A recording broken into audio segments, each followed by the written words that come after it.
that we need to have so that devotee release this class, and also we see a good participation. Let me share screen now. Sri Isopanisad ki jai. Yes, jai jai Sri Isopanisad ki jai. So this is the last module, 18 verses, so maximum 18 classes, and then we are done. Very much done. Om Jnanatimirandhasya Jnananjanashalakaya Chakshurunmilitam Jena Tasmai Shri Gurave Namaha Mukam Karoti Vachalam Pangum Langhayate Girim Yat Kripatadham Bande Shri Gurum Dintaranam Pramanand Mahadam Shri Chaitanya Ishwaram Namo Vishnu Padaya Krishna Prasthaya Bhutale Srimate Bhakti Vedanta Swami Tinamine Namaste Saraswate Devi Gaurvani Pacharine Nirvishesha Shunnavadi Pashat Deshatarine Jai Shri Krishna Chaitanya Prabhu Nityananda Shri Advaita Gadadhar Sivasadi Gaur Bhakti Vinda Om Purnamidam Purnamadhyam Purnat Purnat Sudakshate Punasya Purna Adaya Purnameva Vasishyate. That's the verse from Sri Upanishad. So we'll chant this verse every time we have the session. Om Purnam Adha Purnam Idam Purnat Purnam Gacchati Purnasya Purnam Adaya. Wow. You have to understand this concept. How it's possible. Okay. So we're going to start Sri Isopanisad. And this is going to be module 5 of this course. So we'll see introduction today, and then we'll have some discussions. But please pay attention. Before I start getting into Isopanisad, anybody wants to know why I teach that as a very last module? Can anybody guess why it should be the last module? Maybe it confuses with the content of this one is the impersonal feature of the Lord, Prabhuji. Is that could be the Yeah, reason? so this is basically, this content has to be understood by relatively serious devotee or senior devotee or advanced devotee. A person who have some understanding of Krishna consciousness, some understanding of who Krishna is as a person. With that understanding, Isopanisad can be understood very nicely. Otherwise, some of the words that you will see, some of the words that you will see could be misleading. But with the guidance of His Divine Grace Prabhupada, we will take the meaning as Prabhupada is showing to us. So yes, that's true. Isopanisad, I always like teaching as the last module, because Upanishad has some explanations of Lord's impersonal feature. Brahmameti, Paramameti, Bhagavanati Shabdate. So Brahman feature definitely will find explained in Isopanisad. So let's see what is the meaning of Isho is Supreme Personality of Godhead, right? Isho means, Isho comes for Ishvara, controller. Krishna is supreme controller. And then Upa. Upa means near, to bring closer. And Nisidati. Upa Nisidati. So some teaching that will bring us close to Krishna. Isho, Upa, Nishid. Ishwar is Krishna.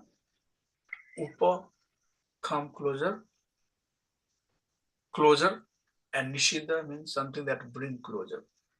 So Isopanisad means that literature which will bring us close to the divine Supreme Personality of Godhead, Bhagwan Sri Krishna. So that is the meaning of Upanishad. By studying Upanishad, we come close to Krishna. Upa also means near, and ni also means certainly. So ni shad. Ni means certainly, and sad means to lose or to destroy or to attain different states. So Upanishad also means something that will bring us closer where our ignorance will be destroyed or completely vanquished or maybe loosened.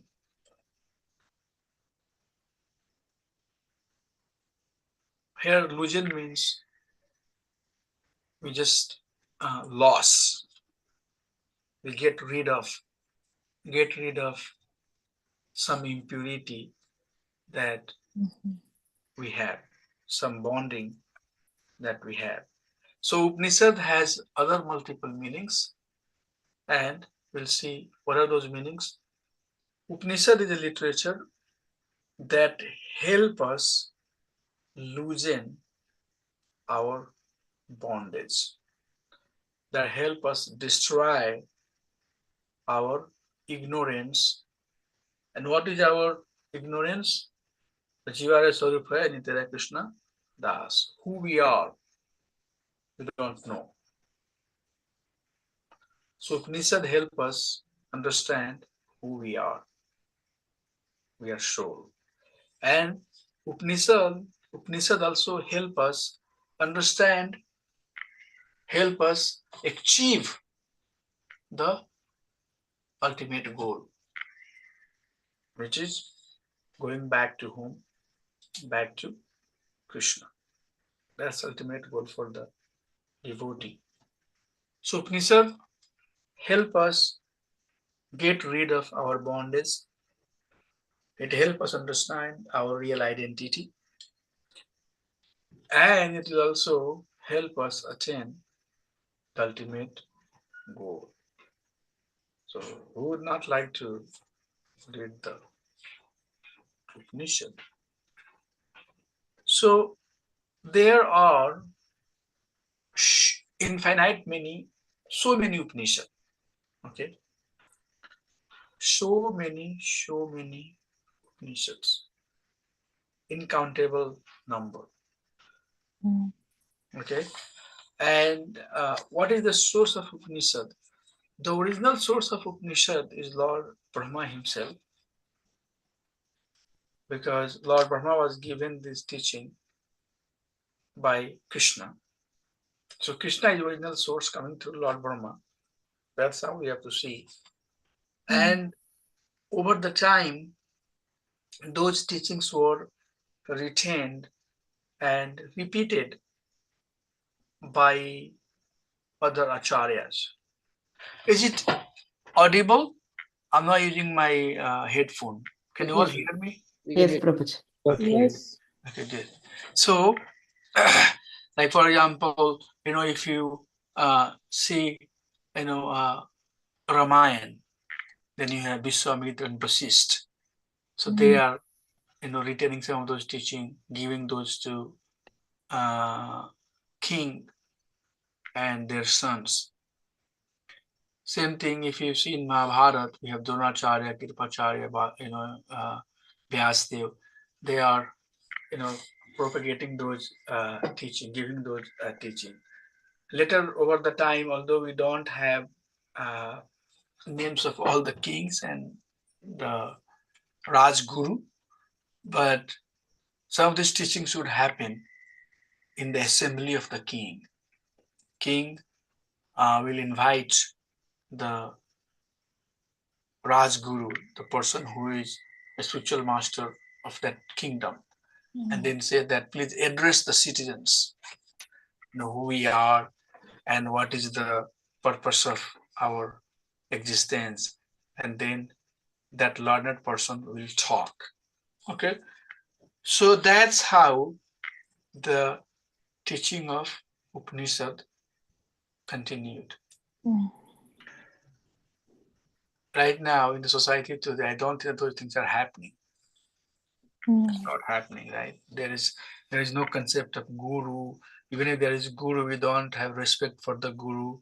We don't invite a guru to come and address our village or our, I mean, none of the government is doing that, But before, long back, when it was completely Vedic age, the kings will invite. In fact, Raj Rishi, we say, those Raj Rishi will stay in forest, but they will have more power than the king. They will order king, hey, you should do like that. You should do this for your citizens, and then the king will do.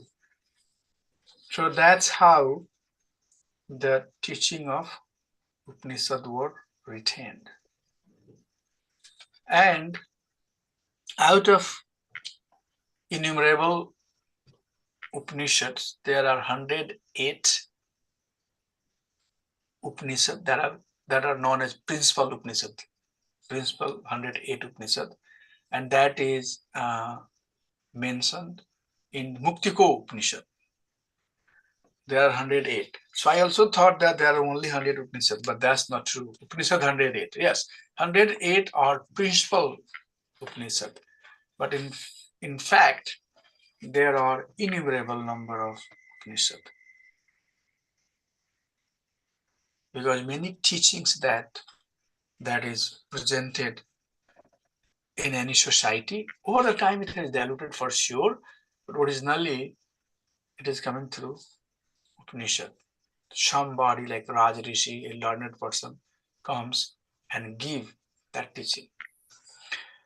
So out of that 108, there are 10 prominent Upanishad that normally you would see being cited, and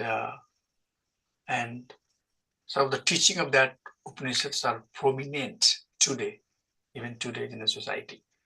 And those are Isha Upanishad, Kenu Upanishad, Prasanna Upanishad, Mundaka Upanishad, Maundaka Upanishad, Maundaka, Taitreya, Aitreya, Chandogya, Brihad Aranya, and Shweta Upanishad. Prabhupada in many of his purport refers to these, Upanishads. So in introduction, it mentioned that there are 11 prominent Upanishads, and I have copy of all of these, not printed but digital copy, not written by Prabhupada but some other acharya, because I was just curious, what are the teaching? And my dear devotee, I can tell you, after reading some of these Upanishads, I understood the value of Gita Upanishad. What is Gita Upanishad? Anybody knows? Bhagavad Gita. Yeah. Yeah. So some of the teaching that we have easily available in Bhagavad Gita, those are in these Upanishads.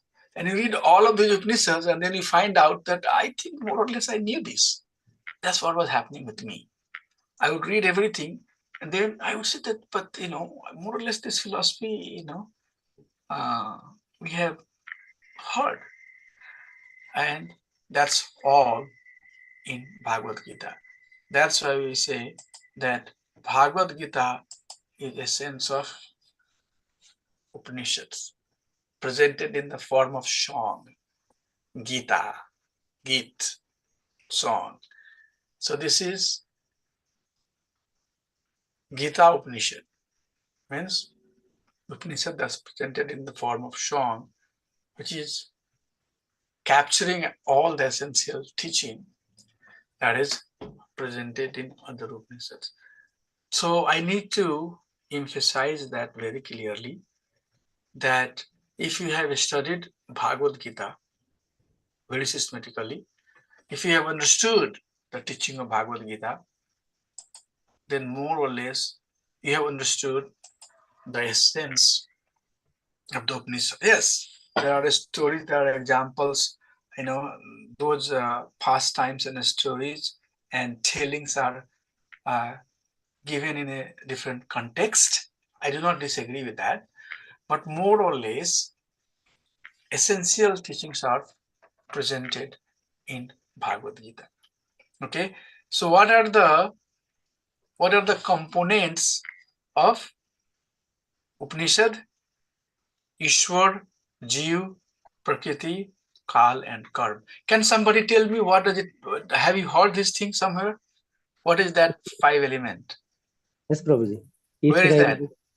In Bhagavad Gita? Yeah. So what are the subject of Bhagavad Gita? These are the 5 elements. Yes. So I'm trying to tie this up, this teaching with Gita. Gita gives this teaching, and as we go along, we'll try to see some of the similarity. Okay, and we might read Prabhupada's purport on that particular aspect of it. But as Prabhu said, yes, Gita also has, Bhagavad Gita also has this 5 subject. Ishwara, what is Ishwar, Prabhu? Controller. Supreme controller. Yeah. That's supreme controller. And then Jiva, what is Jiva? Body or soul? Soul. Soul, yes. And then Prakriti, material nature, time, and then reactions, karma that we do. Okay, so Isopanisad has these 5 Upanishads. Basically, maybe a particular Upanishad will have only 1 or 2 topic, and we'll talk about that. But as such, Upanishad has these elements that are discussed. It is said that sage named Dadyan, the son of Atharvan, revealed these 18 mantra to praise absolute truth. So, what are these 18 mantra? In Isopanisad, there are 18 verses. Just wanted to make you understand or give you this understanding. This 18 mantras, suddenly from where this 18 is coming, right? One will ask, what is this 18, Prabhu?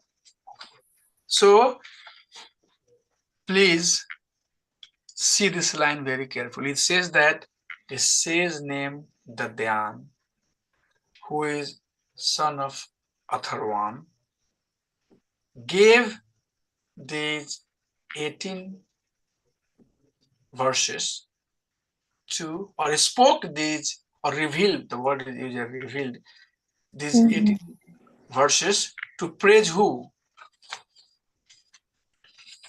Who he's praying, or who is praising? Krishna. Yeah, so we have to understand. That's why it's very important. These things, this statements are very important.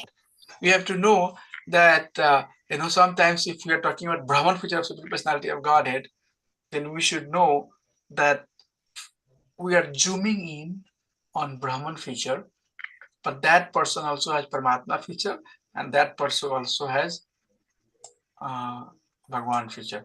If you look at the cover picture of Isopanisad, whose picture is there? You can see on the picture. Lord Vishnu. Yeah, it's basically picture of Paramatma form, Garhodakshay Vishnu or Vishnu. Okay, so it's basically when we are talking about Paramatma or Brahman feature of Supreme Personality of Godhead, as a devotee, we don't keep ourselves limited only to the Brahman feature. Okay, we know that Lord has Brahman feature, Lord has a Paramatma feature, and also he has Bhagwan feature. Okay, right now the topic of discussion or focus is on Brahman feature, but that's not all. So difference between devotee and Advaitavadi is that that they just focus on that Brahman part, and that they take as some substance, essential teaching. That's all. Whatever you see there, that's all. But that's not what we are trying. That's why I'm talking. That's what I'm trying to say. That I should in fact underline that statement. That this word is spoken by Dadyan, who is son of Atharvan Rishi, to praise Supreme Personality of Godhead.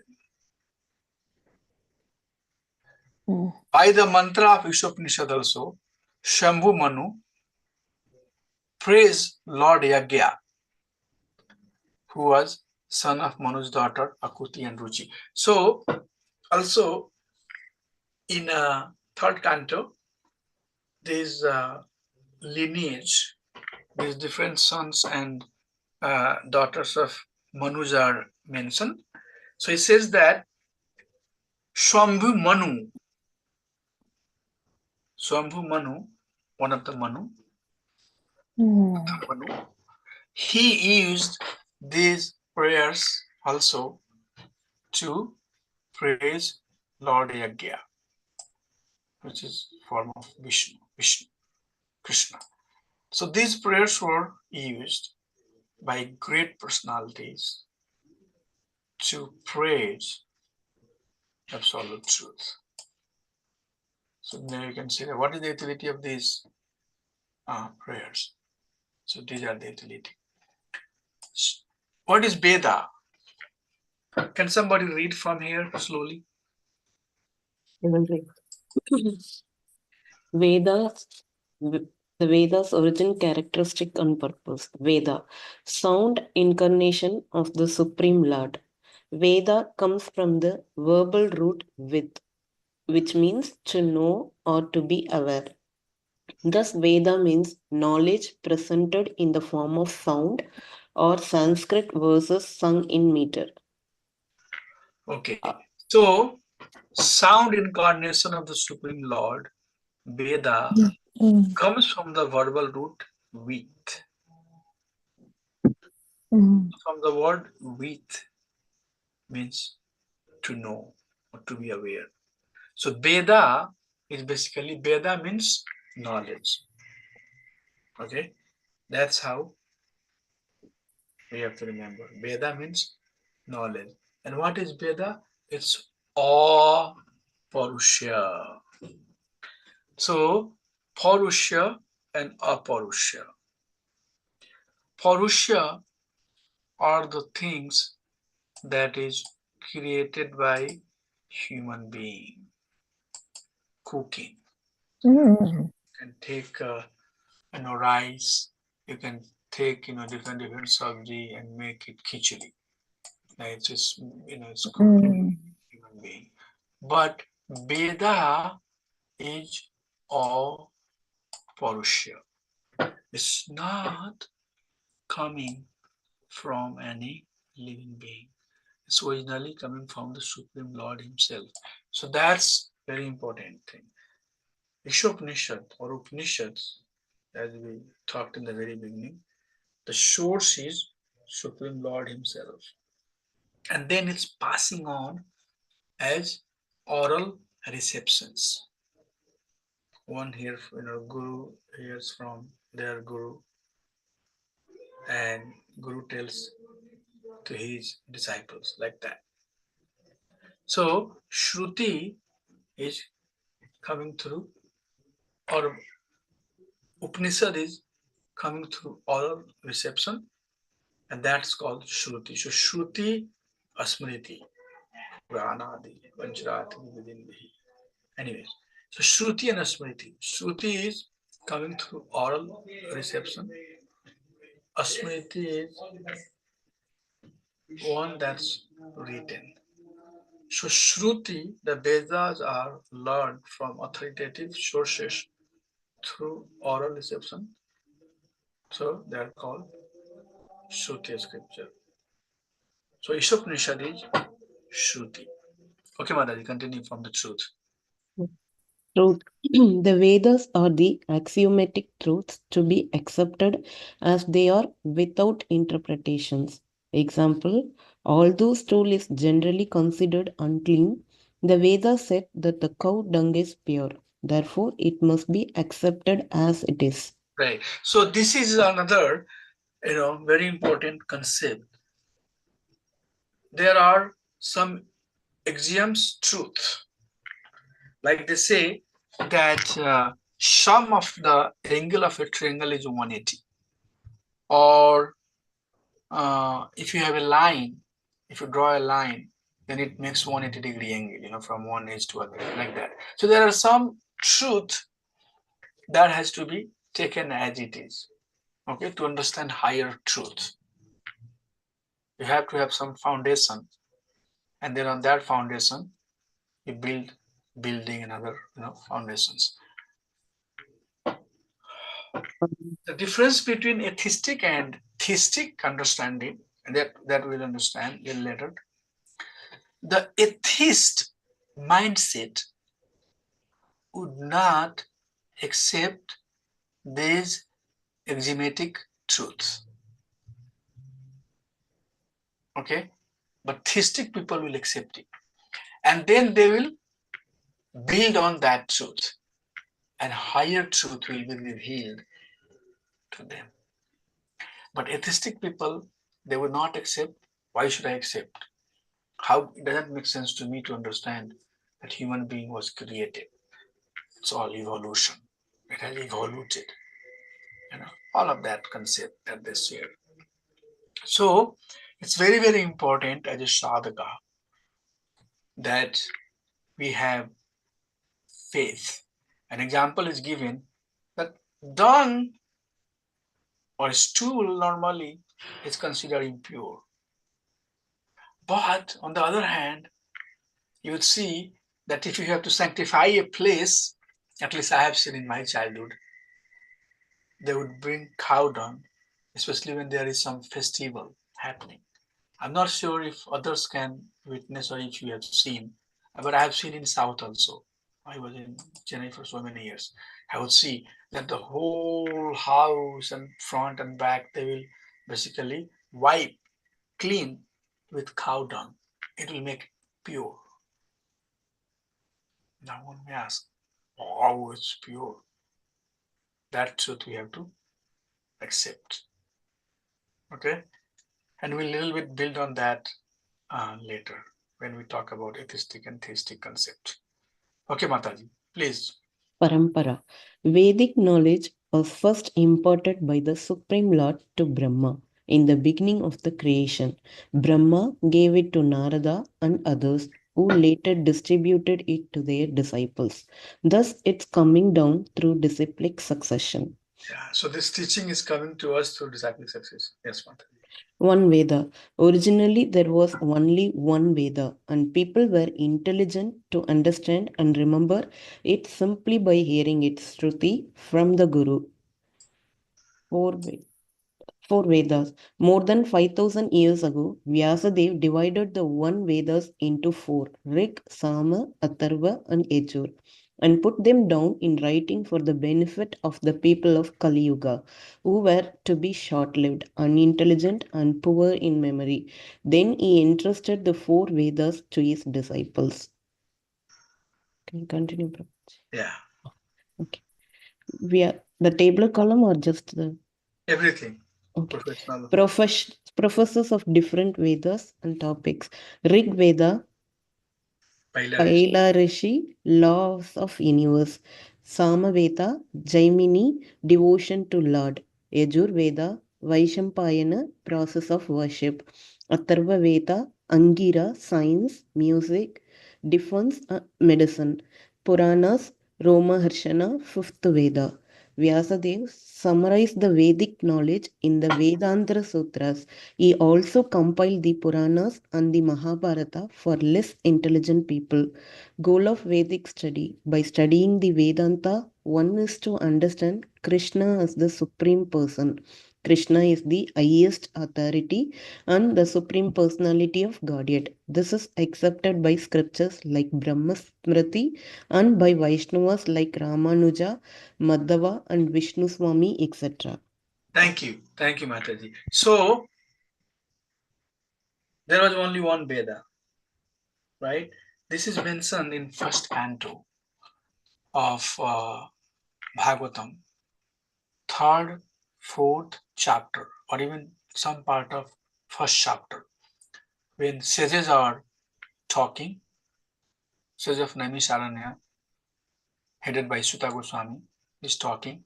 He gives this concept that originally there was only one Veda, but manda shumanda matayo manda bhago padarto kaliyu asmin yuge jana. In the age of Kali, people who are born, they will be of very lower intelligence, manda.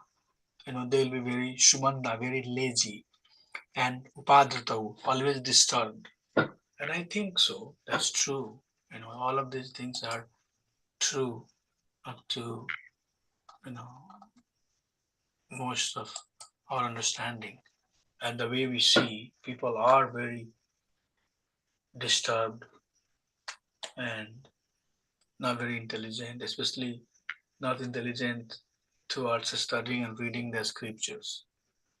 Right? That is of low priority. Everything else takes a higher priority. So Vyas Dev, he divided the Veda into four Veda: Rig, Sam, Yajur, Atharva. And then as you have head of department in the university, right, there are department and then there is head of department. So he made Paila Rishi the head of department for Rig Veda, Jamni for Sham Veda, Yajur Veda was given to Besampayana, and then Atharva Veda was given to Angira Muni. And you can see the topic, although it talks about other aspects of Vedic knowledge, but what you are seeing here is the major focus. Like Samved has all that, all the raga, all the music that comes, flute, all the instruments, everything else that you are seeing. The source of everything is Lord Himself, by the way. Nothing has come from somewhere or nowhere. Okay, ultimate source of everything that exists is Veda. And this Bharatnatyam dancem, Kuchipuram dancem, classical dance, all of these dances are for the pleasure of Supreme Personality of Godhead. Okay, so everything Tabyam Divya Vastu Tabyam Eva Samarpaya, everything that is given to us, ultimately it's in their perfection when it's engaged in the service of Krishna. So all of these musical presentation that that we see, it's coming from Sham Veda. And deity worship, worship of different forms of deity, all types of deity worship. That process is given in Yajur Veda. And then, this understanding of the universe, material creation, there are three, super soul, their deities, how they expand, how the whole entire world is created, how super soul gets into our body, all of these, Jambu Deepa, and then lower planetary system, upper planetary system, all of that, everything, Bhur, Mahar, Swartap, like that, Tal, Vital, Sutal, Patal, Rasatal, like that, all of that discussion is presented in Rig Veda. And then the defense, medicinal, Ayurveda and some of those things. Although those were further elaborated, but some of the original sources in a very concise format are presented in Atharva Veda. And later, since Veda was also not very easy for people to understand, then Vyasdev did Puranadi. He did some Smriti Shastra in the story format so that people can easily understand. That's also called fifth Veda. That was given to Ramaharsana. All of these teachings, the original source is Veda. Okay, so we have to understand the things that are existing right now. That's why we say that Vedic, culture. Right? If you talk to somebody, they'll say, "Oh, you are from the Vedic culture." So, although we don't see the value of it, but whatever is happening, I know say, "Oh, this culture is better than that culture." You hear that, right? But if you go to the bottom of it, especially culture that we follow, we are doing is coming from Veda. And what is the purpose of Vedic studies? That's very important thing. The purpose of Vedic study is to know Supreme Lord. So India was great at some point. Why? So many rishis, so many munis, so many mahatmas, so many sadhu, great people. Still, it is diminishing, but still it holds. There's still a lot of spiritual power. Go in Vrindavan, every corner, every street, there is some katha going on, pastime going on. Go to some holy places, still you will see people are living on the bank of Jamuna, Ganga. They are just begging, and they are summer or winter. Still, you can see a lot of intense devotional services that's going on. That happens in India, the holy land of Bharatvarsha. Why? Vedic culture, although it's diluted, but still it's holding their root. So, goal of the Vedic study ultimately is to know the Supreme Personality of Godhead, Sri Krishna. Okay, so there are two systems of knowledge. How we receive the knowledge. Yeah. So trying to understand, Prabhuji, the Upanishad, Veda, and Puranas, trying to summarize because three, if I learn like the first two slides, Yeah. uh, is it? We understand that it is. All these scripture are referring to same super personality of Godhead, Krishna. Yeah. How? Why? What was the purpose of three Veda? I mean, different things. I understand. Also, for the less intelligent people like us, for me, there are different version. But again, I still am not getting into the full understanding. Was it needed three or not? So can you talk a little bit further, Prabhuji? I Yeah. think it's not very clear to me.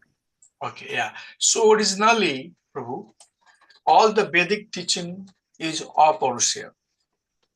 Upanishad or Vedic, it's all still the sound is still in the air, in the atmosphere.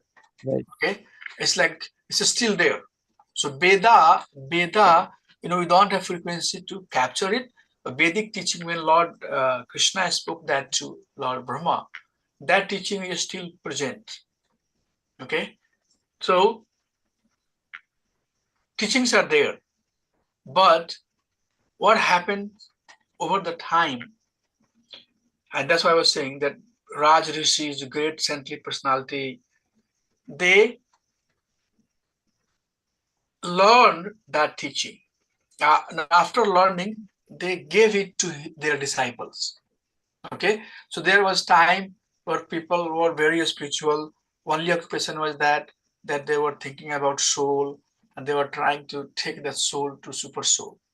Okay, so as long as that continued, the teaching that was given by Lord Vishnu to Brahma continued.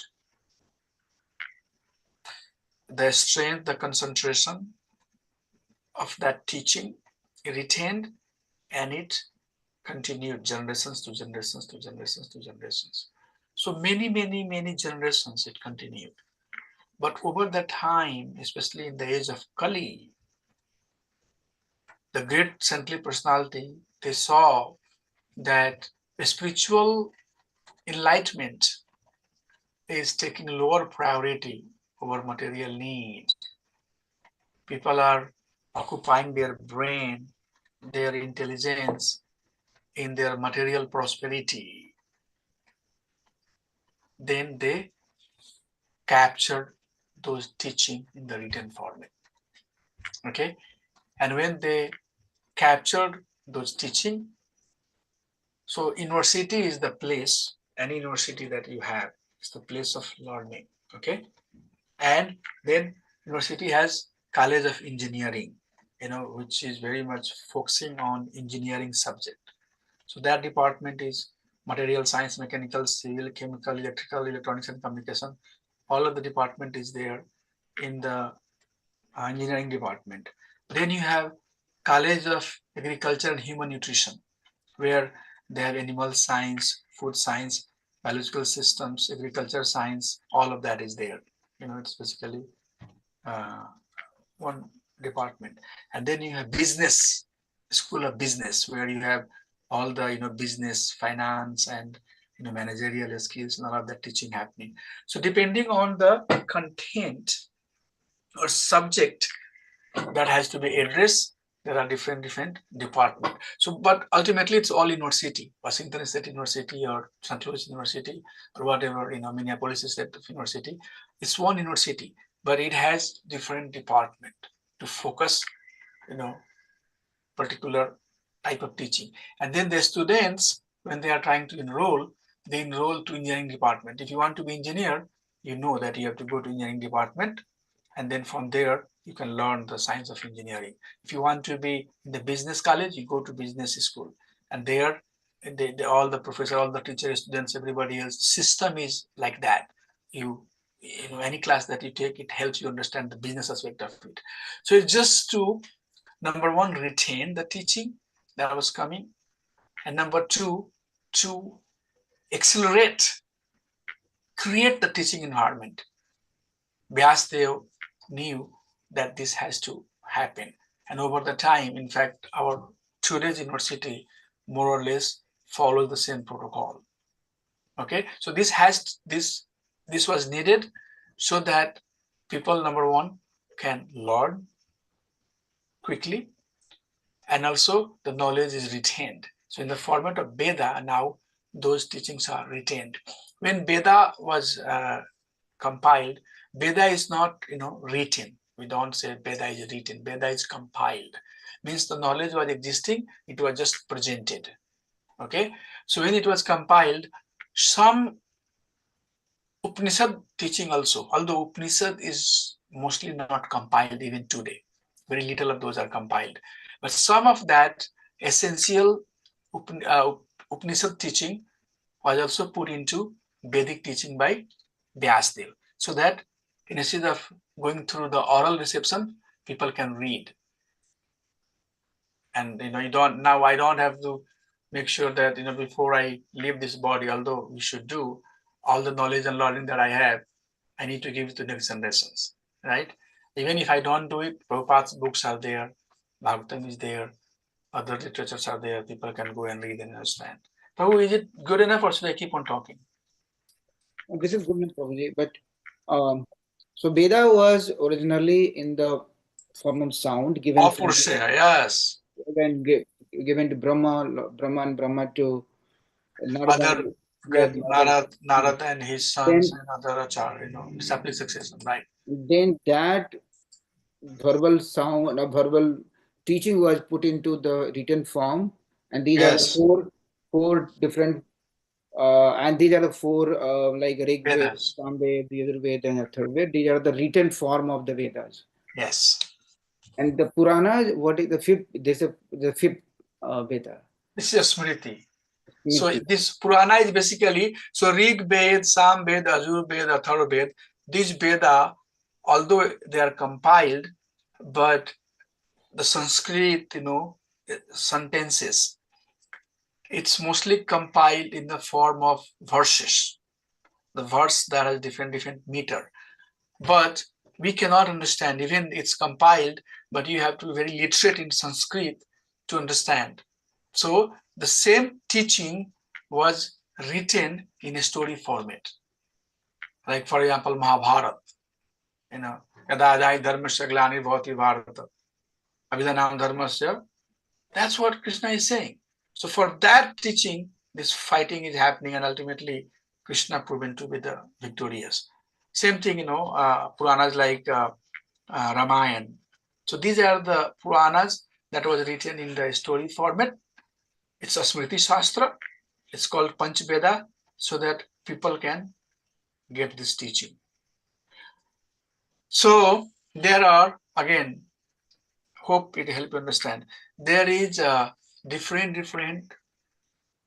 category of writing. Okay, the very first category is Prabhu Samhita. Okay, Prabhu Samhita is like master Samhita. Okay, it orders. So Veda in original form is Prabhu Samhita. It's although it's written, but it gives order, it gives instructions. Okay, do that, do that, do that, do that. And then the second version is Maitre Samhita. Those literature which serves like a friend. It will tell you, my dear Prabhuji, why don't you do like that? Bhagavatam says that. If you read Bhagavatam, the Bhagavatam teaching is like that. Living entities should do this. Living entities should do like that. When you study the pastime of Dhruv Maharaj, Arthartha Jigyasi Gyani Sarvaha, Krishna is saying that Arthartha Jigyasi, all these people ultimately approach to Krishna, but by process of devotional service, they become devotee. But there are people, of different categories. And then what it concludes? It concludes that you should aspire to be pure devotee. Okay, but in a very friendly way. And then there is Bhare Samhita, who serves like, wife serves the husband, such as, stories that has, like Panchtatra story. There was one, what is some of the Panchrattra story? Lion, there was one elephant, they were staying in the forest. One day that, lion got lost and then went and, went through some of the other living entity and lost their habit of being lion. They started behaving like other living entity and nobody would respect, nobody would care for that lion. So some of these, Panchtatra story that is, so it's basically serve. It gives the intelligent, but it serves like as a wife is serving the husband. So acharyas also gave the teaching in different format. People who are very qualified of high class intelligence, they can get the learning very quickly through Veda. But if they cannot get the Vedic learning, then they have to study Matri Samhita, Puranas and other literature. If they can't even get that one, then they have to go and study Panchtantra story and other story like that. So that's the basically structure. Acharyas presented the Vedic teaching to very low up to very high. Everybody, wherever they are, they can fit in. Depending on your intelligence, wherever you are, you can find the Shastra that will nourish you towards higher consciousness. Is that good enough, or you want me to talk more? Yeah, that's good, Prabhu. Thank you, Prabhu. Yeah. So that's what it is. So our acharyas thought about everybody. Now it's good that we are very much talking right now on pure unalloyed devotion, but they also wrote other literature, that are talking about other aspect of not bhakti, like what is that people who go and live in night at the crematory. What are those people? Tantra Vidya. They are Tantra, Tantric. There are Vidya where people are doing miracle, Asiddhi, Nonidhi ke data, this, that thing, through the air, something. So all of that to attract people, that there is something higher. And this Vedic teachings are going all the way bottom up to top. Okay, and these are presented for all types of intelligence. So that's what we are talking about. But what we are referring here, and in next slide I will talk about it, these are the Vedic teaching. So when we say Vedic teaching, it's coming from Veda, okay, which is coming from the Lord himself. But there are some other teaching which are not quite Vedic teaching, but it is designed slowly to connect one to the Vedic teaching. So I have a slide on that one. which we'll talk once I come to here, School of Theology. I'll give you some background, what it means. Okay, Prabhu? But are we good so far? Or Hare it's Krishna Prabhuji, one quick question, yeah. kind of thing. So I heard or read somewhere that Upanishads are kind of we can take them as a subheadings of Vedas. So these are actually coming from the Vedas, part of the Vedas, but these can be considered as the subheadings of the Vedas. Is that a correct understanding, or is there? Do you want to comment on that, Prabhuji? Yeah. I mean, this is correct, statement, because some of the Upanishads teachings are present in the Vedas too, and depending on the context, Vyasadeva captured some of the Upanishads teaching. So this statement is true, but not all the Upanishads teaching are. All the Upanishads teaching are Vedic teaching, but not all the Upanishads teaching are captured by Vyasadeva. There is still a lot of teaching that is not captured, that is still Guru can give to the disciple. But that statement is correct. So we have to understand that this Veda and Upanishads are apurushaya. So when we put into the writing, like Vyasadeva did, it doesn't make it parushya. It doesn't make it compiled, it doesn't make it a literature that is authored by somebody. And so the word is compilation. It was compiled by Vyasadeva. Vyasadeva compiled Veda. Vyasadeva wrote Srimad Bhagavatam. The difference between writing and compilation. Knowledge was existing. You just put it on the paper. That's what Vyasadeva did with the Veda. And in that also, he compiled some of the Upanishads teaching. So subheading or heading, how you say that depends on the context, which context we are talking about. So, Prabhuji, so Veda is compiled by Vyasadeva, and who compiled the Upanishad? It is Upanishad, some part of Upanishad is captured by Vyasadeva too. out of 108 Upanishad that you were going through, out of 108, right? Yes. So not 108, not all 100 Upanishad. Some Upanishads are captured, but not entire Upanishad teaching in their completeness is captured by Vyasadeva. Whatever he thought is important for people to know, he captured. So Upanishad is vast, very vast, extremely vast. So original source is Lord Krishna himself, probably.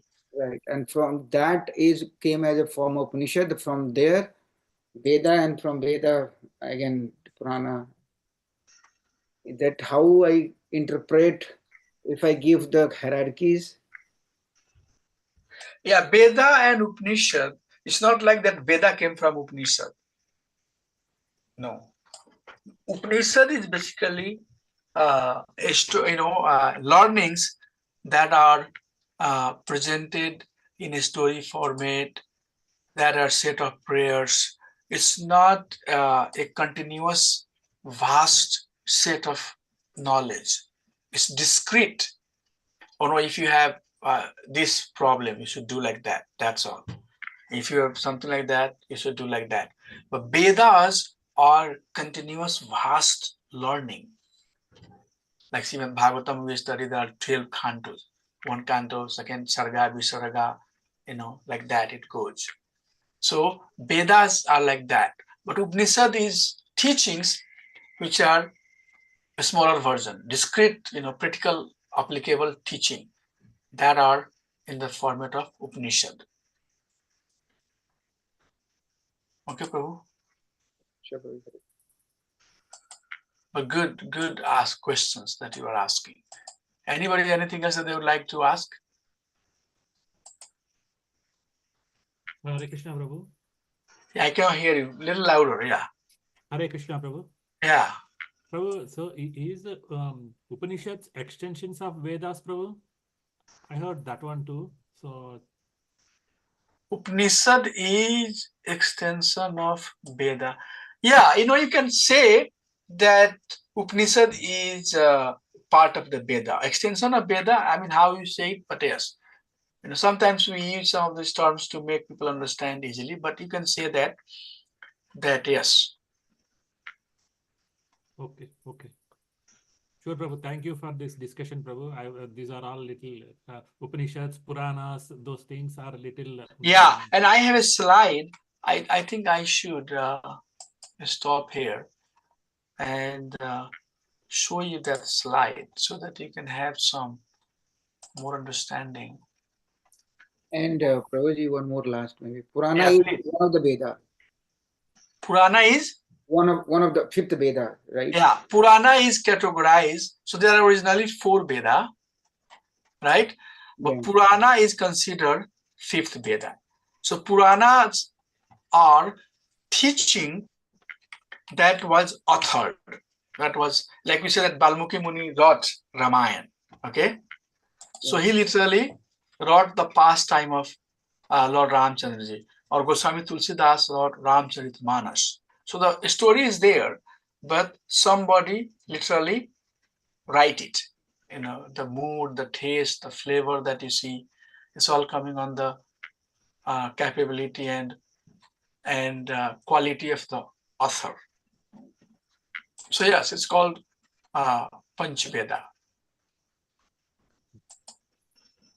See, I knew that this discussion will become very nice discussion for all of you, which is pretty good. I like that. Okay, anybody anything else before I pull out this getting to the essence of Bhagavatam? That's I believe is the, yeah. Okay, here. If you ask me a question, I'll show you the presentation. That will help you understand. We are not seeing your screen, Prabhuji. I'm still sharing it. Can you see this screen? Yes. Okay, so it's very hard to know that how many scriptures we have. Okay, so Vedic literature, the Vedic literature that we see has these 2 components, Shruti and Smriti. Say Shruti and Smriti wherever you are. Okay, Shruti and Smriti. Shruti has Vedas, Upavedas, and Veda Anga. Okay, so under Vedic teaching, okay, under Vedic teaching, Rij, Adur, Sam, Atharva Veda, there are Samhita, there are Brahmanas, there are Aranyakyas, and then Upanishads. Okay, so these are all under Vedic teaching. And then Upavedas, such as Ayurveda, Gandharva Veda, Artha Veda, Dhanur Veda, Silpa Veda, these are also Shruti, but these are called Upaveda. And Angas of the Vedas are Kalpa, Siksha, Vyakaran, Nirukta, Chandas, and Jyotisha, like that. So these are the Ved Anga. Ved Anga, Angas of the Veda help understand Upanga, and Upavedas help us understand Vedas. So these are all Shruti. And then there is a Smriti. A Smriti means composed by author, written by author. And then ritual sutra, tantra, panchtantra, Purana, Itihas, 6 darshan. These are the 6 darshan: Vedanta, Mimamsa, Nyaya, Vaisesika, Yoga, Sankhya. These are all written, okay, but these are also Vedic literature. So Vedic literature has these 2 categories, Shruti and Smriti. To answer your question, Prabhuji, when we are talking about Shruti, when we are talking about Veda and Upanishad, we are talking about Shruti, okay? And when we are talking about Panch Veda, Purana, we are talking about Smriti. Is it clear? Yes, Prabhuji. Yes, So, it is clear. Yeah. so that's how it is categorized. But again, all of them are Vedic teaching. It's written or not written. Okay, you don't have to get confused with that. All of these, all the Puranas that we have, 18 major Purana and 18 minor Purana, okay, Itihas such as Ramayana and Mahabharata, these are all Vedic teaching. 6 darshan that we have, it's all Vedic teaching. Vedic teaching, but it has 2. Whatever has given by Vyasdev, it's extremely bona fide because Vyasdev is Gyan Shakti of Lord himself. He manifested to give that learning. Krishna manifested as Vyasdev to give that learning. So that, but he compiled. So that is a Smriti. And teaching that's coming through Guru to Sishya to Sishya to Sishya to Sishya to like that, that is Shruti, by oral reception. So Vedic teaching has these 2 major branch, Shruti, Smriti. Shruti has multiple department, but Vedas and Upanishads falls under Shruti. Now, Veda is vast knowledge.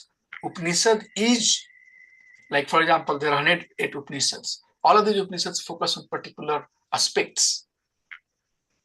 Just, Bhakti Yoga, oneness, text Bhakti Yoga, and small stories and pastimes are given to emphasize that Bhakti Yoga aspect of it.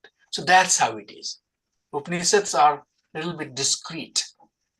It has value, it gives teaching, the teaching that's coming from the Veda, it aligns with it. That's why sometimes you say subheading, sometimes you say extension. Yes, teachings are not conflicting, okay, but and teachings are present in different format. A small format, a small chunk here, a small chunk there, a small chunk there. A Veda is a vast, consecutive set of learning, one after another, one after another, one after another, like that. So that's the better way to understand difference between Veda and Upanishad. But in one sense, they are same. They are coming from Lord himself. Is that helpful, Prabhu's Mataji, or no? This is helpful now. I understand now. It helped me. Help me. So if I summarize now, in my Summarize now yes, for others to understand. Yeah. yeah. So just for my understanding, so Veda is original source is Krishna. That is first he um, from his voice, from his mouth, the instruction was given to Lord Brahma and Brahma to Lord Narada and Lord Narada to others in the form of sound came all the way. That is again put into or compiled into the written form by Vyasdev. That's Veda, and also falls for similar pattern, similar understanding for the Upanishad also. But Yeah. the Upanishad is again similar based on the Shruti because it was spoken by Lord and it came Yes. one to other, one to and the next to next. Yeah. It is not a very vast, maybe few songs, few versions, some few texts are put together depending upon who prayed at that time, Yes. who praised the Lord, and that is put into the form of Upanishad. And now the other is Purana. That is where it depending upon the Shruti. I heard that I hear from someone, but sorry, based on my Smriti, Yeah. based on my memories and the story were there. I like Ramayana. There, we heard about the Lord Ramayana. I mean Lord Ramna. I mean Ravan. Uh-huh.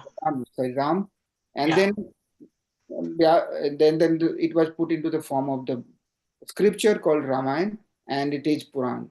So based on my memory, I mean the author memories. You got it. Yeah, that's correct understanding. Okay. Everybody understood what Prabhu said? So there are so many, Upanishad, like Mundaka Upanishad is there, then Kena Upanishad is there, Prasanna Upanishad is there, Isopanisad is there. These are all the Upanishads. And if you read these Upanishads, it takes one of the topic like Nachiketa, Nachiketa asking questions to Yamraj, right? Well, this is just presented in a story format. It's a part of the Katha Upanishad. Okay, Nachiketa had 3 boons from the Death Lord. Okay, so this is presented in Katha Upanishad, and finally it concludes the discussion that is happening between Nachiketa and Yamraj, right? But the original teaching is the essence of the teaching is coming from Supreme Personality of Godhead Himself. So what you said is correct. Exactly, that's how we have to understand these Upanishads. Sometimes people make some mistakes also. They say that Upanishad is compiled by Vyasdev. I have heard a lot, like devotees in the classes, in the big classes, they say that Upanishad is compiled by Vyasdev, but that's not true. Upanishad, not entire Upanishad is compiled by Vyasdev. Some of that he compiled, but most of the Upanishads right now is non-compiled, or the teachings are not, compiled or part of Veda. They are still separate teaching, which we call it Upanishad. But yes, but these are, what is the relation between Vedic and Vedas and Upanishad? Not Vedic, but Veda. Veda and Upanishad is that they are Shruti. They are Shruti. Okay. Upanishads were mostly, when king will go, when Raj Rishi will go to see a king, okay, and the Raj Rishi will teach about pure devotional service. So in order to teach pure devotional service, Raj Rishi will tell a story. That is Upanishad. He will tell a story that is embedded, that is coming from Lord Himself. But to teach the audience, He will tell in a story format, and that's all. That teaching is done there, right there. Khatam. Coming from source of original, teaching that was given by Lord. But that particular will be called one part of the Upanishad, like that. So that's why when we say that there are innumerable Upanishad, that's the reason, because the teachings are innumerable, and it presented in different segments. It is mostly coming as Shruti from the Supreme Lord. And one more last my clarification. Yeah, please ask. Yeah, this course is for that. Yeah, Veda, Upanishad, Veda, and Purana, they all are aportia. I mean, aportia, right? It is not written by ordinary. Yes. So that's Puranas, yes. So Puranas are Paurusha. Yeah, okay. Yeah. But Vedas and Upanishads are Apaurusha. Yes. Yes. So when we say that it's authored or composed, authored by somebody, that means, it is Paurusha. And when you say that it's revealed, it's coming through the oral reception, it is not authored by somebody, then that's Aparusha. Means the teaching originally has come from Supreme Personality of Godhead. Okay. So Prabhu, let me ask you one very simple question. Don't you think that there are so many novels that people are writing right now? Yeah. And that novels are authored by somebody. Mm-hmm. But at the end of that novel, you will see that, especially in Indian writing, they will emphasize that ahimsa paramo dharma, right? Yeah. So to prove that point, they will write. So if it's written by somebody, they will make some story, different story, not sometimes fictitious story, sometimes a real story, but their intent is to make that point. Okay, so that point is originally presented in Upanishad or in Veda, and Puranas and other authors are taking that, and then they are writing it, making stories to make it more clear to the people. You clear, Prabhuji? So Purana is Maitreya Samhita. It's in between Prabhu Samhita and Bharya Samhita. But Panchtantra story that we have. Okay, so when we are telling that 100 Panchtantra story, 108 Panchtantra story, that is written by Vishnu Sharma. I'm looking at that. I have the copy of Panchatattva. Sometimes for classes, I have to read one of this story to tell it to people. So those are written in story format. You know the Panchrattra story, right? Panchtantra story. How many of you don't know Panchtantra story? I do not know, Prabhuji. Huh? I do not know. You don't know? Yes, Prabhuji. Like Also, Panch, okay, got it. Panch Tattva, right? no, Panchtantra stories. Okay. Like the story of a jackal, fox, frog, like different story that was presented in Panchtantra for man to understand. Like cat and the blind vulture, Not the lion that is spring to life, and that's the one I was telling. The waver, honey. Oh, honesty is the reward. Panchtantra story. How many of you have not heard about Panchtantra? Can I see the names, please? I thought Panchtantra from being from India is very easy. How many of you have not heard about Panchtantra? I am the one, Prabhuji, first. Are you seeing my screen here? Yes, Prabhuji. So these are the Panchtantra. It says who was a cheat. Okay. The moral is that the truth eventually comes to light. So to present that teaching, there is a story that was said good and bad company. Moral: the company we choose determines the fruit. Okay. The good pupil. Moral: wrong behavior for any reason is not justified. A teacher was well known for his wisdom. He has many pupils and wished that one of them married his daughter. So he decided to test them. He told them that he was poor and could not afford to give his daughter things she could take when she got married. He asked them to get some clothes from the relatives' houses without being caught. This is a story we tell it all the time. All but one student obeyed. One student returned empty-handed. He apologized to the teacher and said that though no one asked him, his conscience did not permit it. The teacher was pleased with his honesty.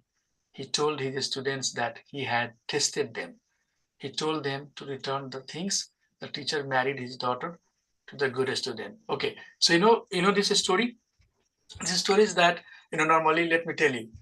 If you want to stay, you can stay. If you don't want to stay, you can leave. That's fine. So in Guru, when you go to your spiritual master in the old days, you get education, and after education is done, then student will ask their teacher that now my education is completed.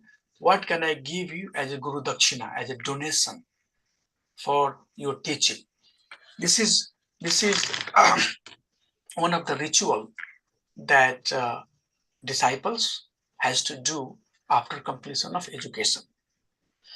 So the story is that the spiritual master asked his disciples that my daughter has to get married and I don't have things to give her in dowry. Can you go and bring something from your house to give me as a donation? But make sure that nobody sees it when you bring something from your house. All the students went back and everybody brought something, but one person came empty-handed.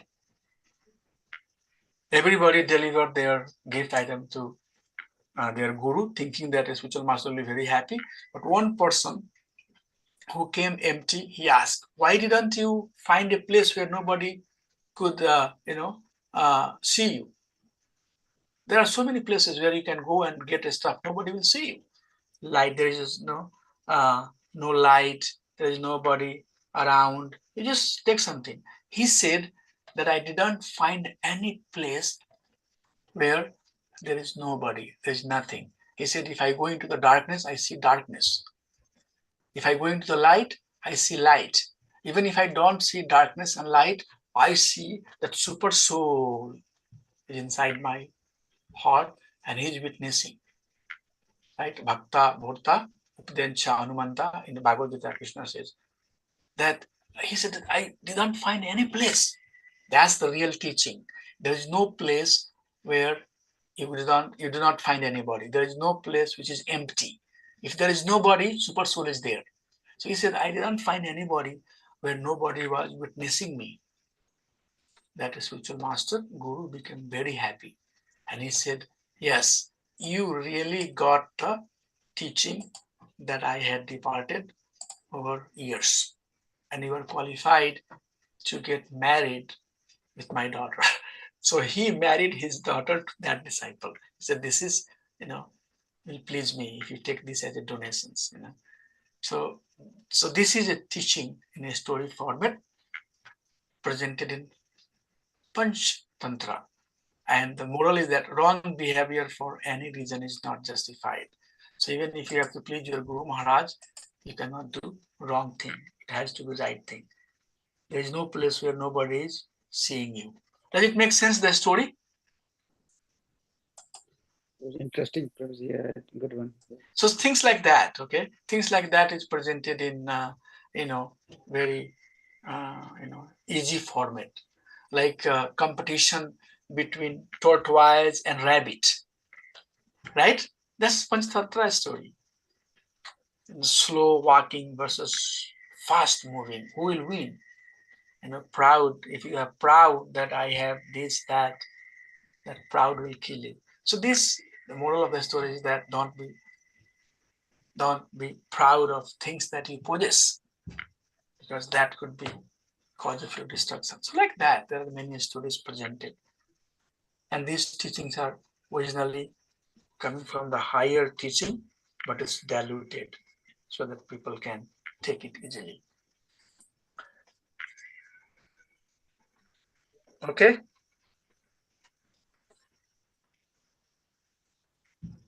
Is it good for today?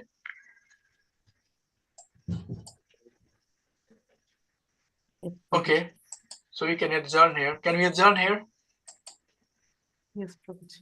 So our exam is going to be on 31st, Mataji. That's what Yeah. I think. I will put it in the everybody group. Bimala Mataji, okay. Yeah, Brinda Sundri Mataji said that I have not heard Panch Tantra. It makes sense. But Bimala Mataji, you have heard, right? Yeah, yes, Prabhu. Yeah. This was one of the things that we have studied in our Sanskrit when we were going to school. Most of the stories that we had in our Sanskrit, it was coming from Panch Tantra. So many Panch Tantra stories. So we have heard about it. Okay, Vanchkalpatarubhesha, Kripa Sindhubhevasha, Patitanam, Pavanibhu, Vaishnavibhu, Anand Koti Vaishnavi, Jai, Assemble Bhakti, Jai, Isopanisad ki Jai. Jai. Jai.